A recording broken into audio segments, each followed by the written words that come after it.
शेतकऱ्यांना कर्जमाफी देण्याच्या हालचाली राज्य सरकारने सुरू केल्याची चर्चा सध्या सुरू आहे आणि त्यामुळे शेतकऱ्यांची कर्जमाफी होणारच या चर्चेनं जोर धरला आहे। पण राज्य सरकारने मात्र अजूनही त्याबद्दल स्पष्ट अशी माहिती दिलेली नाहीये आणि त्यामुळे शेतकऱ्यांमध्ये मात्र संभ्रम कायम आहे। शेतकरी संघटनांच्या आंदोलनाच्या पार्श्वभूमीवरती राज्य सरकारने एक समिती नेमून 30 जून 2026 पूर्वी कर्जमाफी करण्यात येईल अशी ग्वाही दिली आहे। पण कर्जमाफी कोणाला देण्यात येणार, किती लाखांपर्यंत कर्जमाफी करण्यात येणार हे सगळं अजूनही अस्पष्ट आहे। मग कर्जमाफीसाठी हालचाली सुरू झाल्याची चर्चा का सुरू झाली आहे? 2017 आणि 2019च्या कर्जमाफीमध्ये कितीपर्यंत म्हणजेच किती हजारांपर्यंत किती लाखांपर्यंत कर्जमाफी करण्यात आलेली होती आणि कर्जमाफीसाठी राज्य सरकार खरंच आता तरी तयार आहे का, तेच आपण शेतकरी नेत्यांच्या आंदोलनाच्या पार्श्वभूमीवरती राज्य सरकारने कर्जमाफीसाठी सकारात्मक भूमिका घेतल्याचं दाखवलं।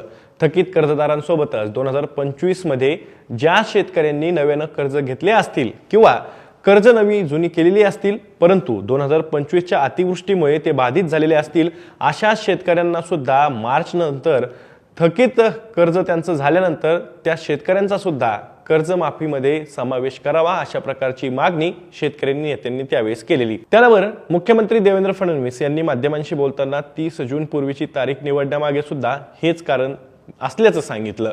आता कर्जमाफीच्या चर्चेला सुरुवात झाली आहे, त्याचं कारण राज्य सरकारच्या आदेशानुसार बँकांच्या माध्यमातून माहिती जमा करायला शेतकऱ्यांची सुरुवात झाली आहे। सहकारी बँकांकडे थकीत असलेल्या कर्जदार शेतकऱ्यांची माहिती गोळा करायला बँकांनी सुरुवात केली आहे। सर्व सहकारी बँकांच्या माध्यमातून त्यांच्या अंतर्गत असलेल्या सोसायटीच्या अंतर्गत कर्ज दिलेल्या शेतकऱ्यांची माहिती गोळा केली जाते आहे। यामध्ये शेतकऱ्यांना दिली गेलेली कर्ज, त्यांनी भरलेली कर्ज किंवा थकीत असलेली कर्ज याबद्दलची माहिती सहकारी बँकांकडून मागवण्यात येते आहे। तसंच शेतकऱ्यांचा 8 उतारा, Aadhaar card, PAN card, farmer ID याचप्रमाणे त्या शेतकऱ्याचं बँक खाते, जे काही सेव्हिंग अकाउंट असेल त्याची एक प्रत आणि आधारशी लिंक असलेला मोबाईल नंबर सुद्धा बँकेकडून मागवला जातोय। तसंच जे कर्जदार शेतकरी मयत आहेत त्या मयत शेतकऱ्यांच्या वारसदारांचे प्रमाणपत्र, कागदपत्र ही सर्व माहिती गोळा केली जाते। या संदर्भात शेतकऱ्यांना सूचनाही सहकारी बँकांकडून देण्यात येत आहेत। गट सचिवाकडे कागदपत्र तातडीने सादर करण्यास सांगितलं जात आहे। त्यामुळे शेतकरी कर्जमाफीवरून चर्चेला पुन्हा जोर चढलाय, परंतु अद्यापही कर्जमाफीबद्दल कुठलीही निश्चिती नाहीये आणि कुठल्याही प्रकारच्या तशा सूचना राज्य सरकारकडून तरी आलेल्या नाहीयेत। केवळ माहिती जमा करण्यास बँकांकडून सुरुवात झालेली आहे।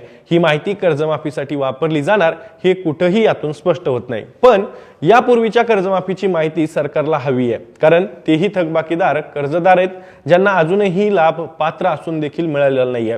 थकबाकीदार शेतकरी असतील किंवा चालू कर्जदार असतील तर त्यांनी कागदपत्र जमा करावीत, अन्यथा त्यांची माहिती पोर्टलवर भरण्यात येणार नाही अशी सूचना ही सहकारी बँकांनी नोटिसा काढून दिली आहे। आता राज्यात सध्या 35,477 कोटी रुपयांची पीक कर्ज थकबाकी शेतकऱ्यांवरती आहे। 2017 मध्ये राज्य सरकारने 1.5 लाख रुपयांपर्यंत कर्जमाफ करण्याचा निर्णय घेतलेला होता। त्यानंतर 2019 मध्ये 2 लाख रुपयांपर्यंत कर्जमाफी जाहीर केलेली होती। त्यामुळे आता म्हणजे 2026 ची कर्जमाफी नेमकी कितीपर्यंत राज्य सरकार जाहीर करणार या चर्चेलाही जोर आलेला आहे। परंतु राज्य सरकारने तातडीने कर्जमाफी करणं गरजेचं असतानाही मागच्या वर्षभरापासून वेळ काढूपणा केलेला आहे। 30 जून पूर्वी कर्जमाफी हाही त्याचाच भाग आहे। तर दुसरीकडे गरजू शेतकऱ्यांनाच कर्जमाफी देण्यात येईल अशी वातावरण निर्मिती सुद्धा तयार करण्यात येते आहे। या सगळ्यांमध्ये शेतकऱ्यांच्या शेतमालाला दर नाहीये, त्यातच अतिवृष्टीच्या फटक्यानं शेतकरी पुरता खचलेला आहे आणि त्यामुळे कर्जमाफी करताना अटी शर्तीची पाचर राज्य सरकारनं मारू नये अशी शेतकऱ्यांची अपेक्षा आहे।